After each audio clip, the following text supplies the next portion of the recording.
Tes. Ya. Assalamualaikum warahmatullahi wabarakatuh. Salam sejahtera buat kita semua. Shalom, Om Swastiastu, salam kebajikan, namo buddhaya. Yang terhormat Ibu Kepala Dinas PPAPP yang membidangi masalah perempuan dari Provinsi DKI Jakarta, Ibu Tuti Kusumawati beserta tim, ada unitnya beliau TP2 TP2 yang sejak tadi pagi ya mendampingi korban. Kemudian yang saya hormati Kasat Reskrim Polres Metro Jakarta Selatan, dan yang saya hormati dan saya banggakan rekan-rekan media, Bapak dan Ibu, Abang dan Kakak yang sudah bekerja keras menunggu. Mohon maaf ada keterlambatan. Izinkanlah kami dari Polres Metro Jakarta Selatan menyampaikan perkembangan terkini penanganan kasus kekerasan dalam rumah tangga yang dialami korban Saudari L atau Saudari LK yang diduga dilakukan oleh suaminya, yaitu Saudara MR alias Saudara RB. Saudara RB atau Saudara MR ini telah kami lakukan penahanan kemarin berdasarkan bukti yang cukup. Pasal yang kami persangkakan berdasarkan peristiwa hukum yang kami kumpulkan, berdasarkan bukti yang cukup yang kami kumpulkan adalah pasal 44 ayat 1 Undang-Undang Nomor 23 Tahun 2004 tentang penghapusan kekerasan dalam rumah tangga. Tersangka RB diduga melakukan kekerasan fisik dalam lingkup rumah tangga terhadap istrinya, Saudari L alias LK, sehingga saudari L alias LK terhalang kegiatannya, aktivitas sehari-harinya selama beberapa hari. Kejadian tanggal 28 September jam 1:51 dini hari, dan juga jam 9:47 WIB pada tanggal 28 Desember. Akibat dari perbuatan kekerasan fisik yang dilakukan oleh tersangka RB menyebabkan ada luka lebam di tangan kanannya Saudari L, kemudian di siku kirinya juga luka, dan juga di leher.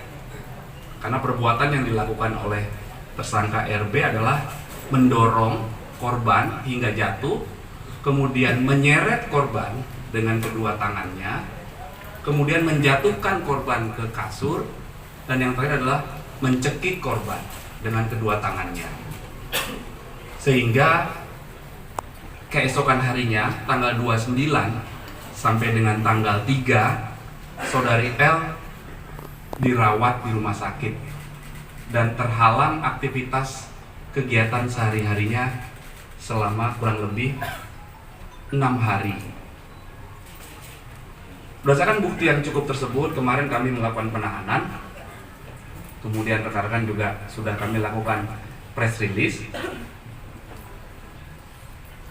dan tadi malam setelah press release selesai, Saudari L datang ke Polres Metro Jakarta Selatan, kemudian secara tertulis menyampaikan surat permohonan pencabutan laporan polisi dan surat permohonan untuk dilakukan restoratif justice atau keadilan restorasi. Kemudian kami juga telah menerima surat permohonan penangguhan penahanan dari kuasa hukum tersangka RB Dan juga kami sudah menerima surat permohonan penangguhan penahanan dari keluarga tersangka, dalam hal ini korban, juga mengajukan permohonan penangguhan penahanan. Perlu kami jelaskan bahwa permohonan restoratif justice sudah kami lakukan sejak kami terima surat permohonan itu dari korban dan kuasa hukumnya. Jadi sejak tadi malam sudah berlangsung proses restoratif justice berdasarkan Perpol nomor 8 tahun 2021 tentang penanganan tindak pidana berdasarkan keadilan restorasi.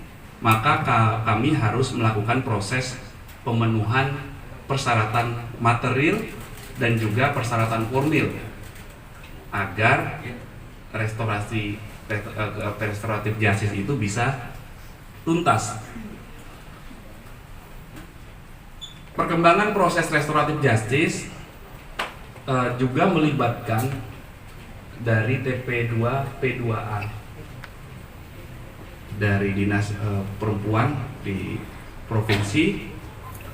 Beliau melakukan pendampingan terhadap korban, kemudian dilakukan asesmen secara langsung oleh penyidik didampingi beliau.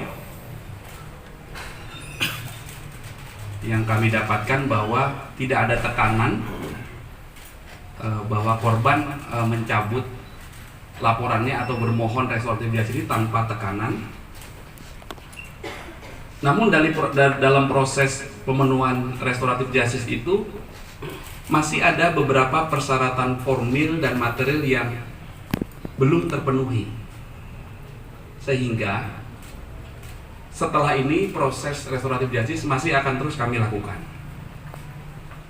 Walaupun demikian, permohonan penangguhan penahanan dari istri tersangka, dalam hal ini korban, dan juga permohonan penangguhan penahanan dari penasihat hukum tersangka kami kabulkan,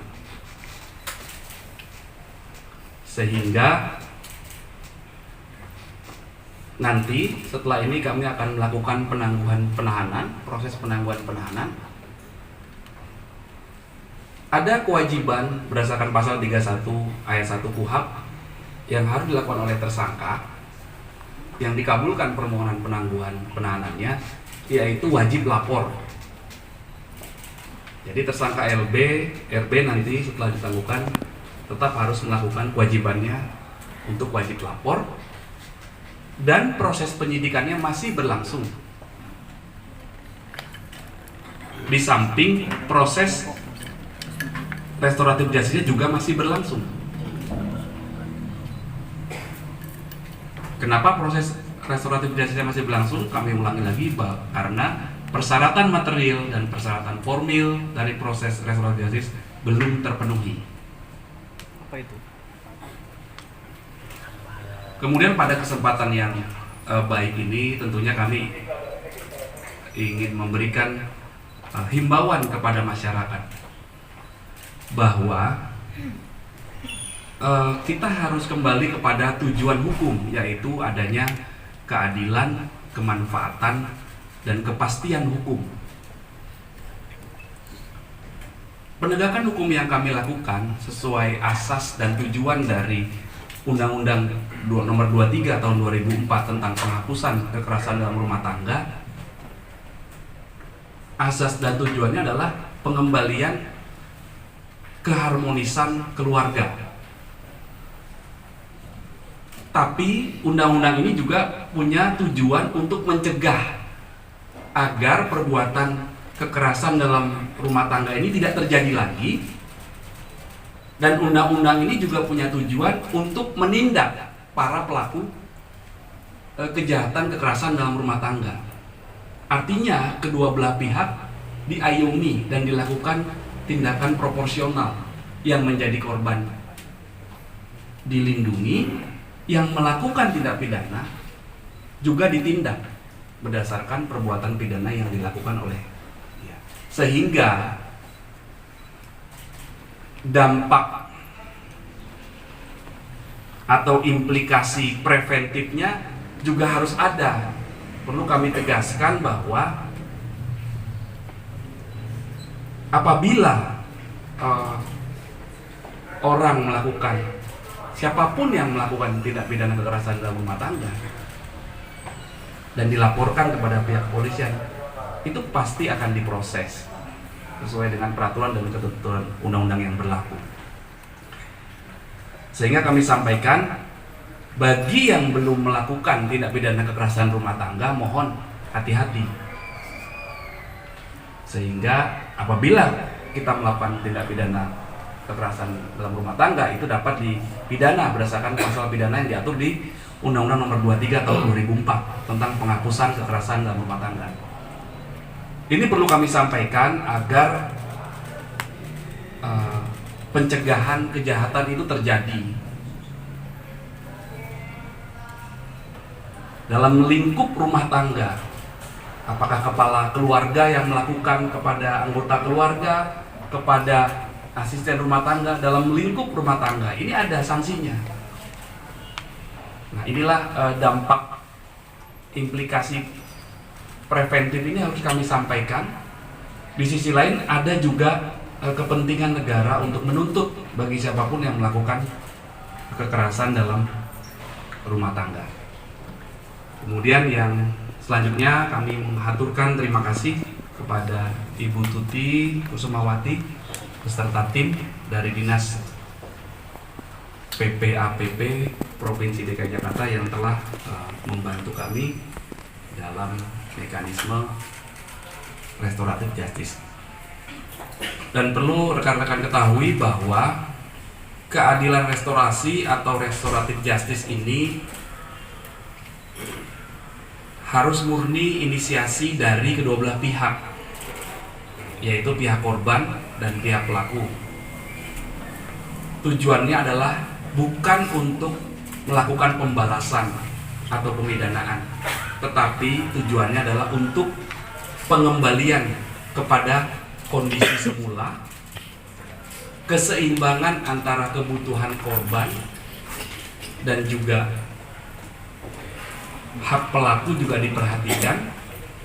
Dan yang paling penting adalah kenapa kami melakukan meng-ACC permohonan penangguhan penahanan adalah alasan subjektif kami kemarin, kekhawatiran kami tersangka mengulangi lagi perbuatannya setelah dilakukan asesmen dibantu ini, sementara ini itu gugur. Itulah alasan kami secara subjektif mengabulkan permohonan penangguhan penahanannya. Di sisi lain, tersangka RB karena prosesnya masih lanjut juga masih harus melakukan kewajibannya sebagaimana diatur di pasal 31 ayat 1 KUHP, harus wajib lapor sambil menunggu proses RJ ini selesai. Itu yang harus dia lakukan. Demikian rekan-rekan yang dapat kami sampaikan sebagai perkembangan terkini penanganan kasus kekerasan dalam rumah tangga yang dialami saudari L yang dilakukan oleh suaminya tersangka RB. Kemudian pada kesempatan yang baik ini tentunya kita juga ingin mendengarkan himbauan, arahan dari beliau dan juga mungkin pesan-pesan kepada masyarakat, Bu, karena menangkap seorang pelaku kejahatan itu baik, tapi mencegah perbuatan tindak pidana itu lebih mulia. Mohon Ibu berkenan memberikan sepatah dua patah kata. Terima kasih, Bu.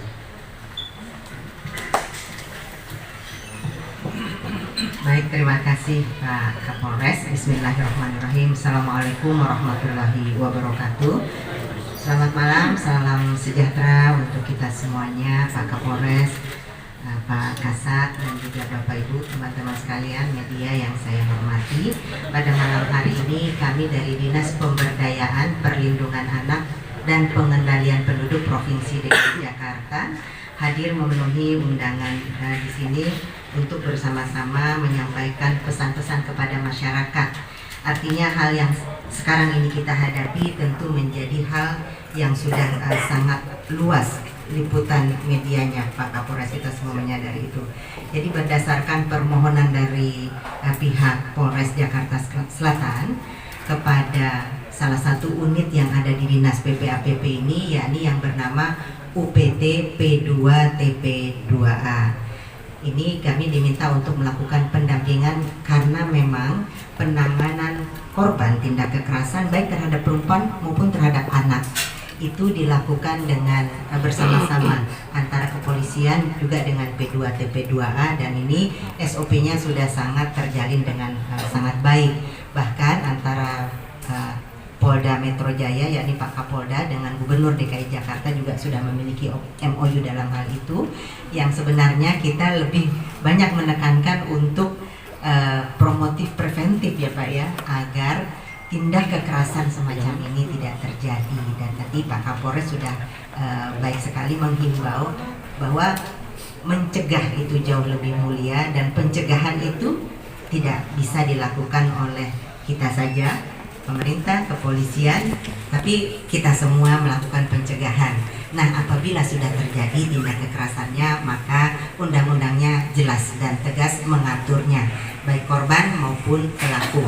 Kami dalam konteks menangani korban, apabila korban ini kemudian dimintakan pendampingan dari kami, dari UPT P2TP2A yang ada di bawah Dinas PPAPP ini, maka kami lakukan pendampingan. Setidaknya pendampingan itu dalam hal berkaitan dengan konsultasi hukum, walaupun dalam konteks ini sudah punya pengacara, tetapi hukum dari pemerintah juga hadir, dan ini bisa diakses oleh siapa saja layanan kita ini, dan tentu saja secara cuma-cuma Pak Kapolres.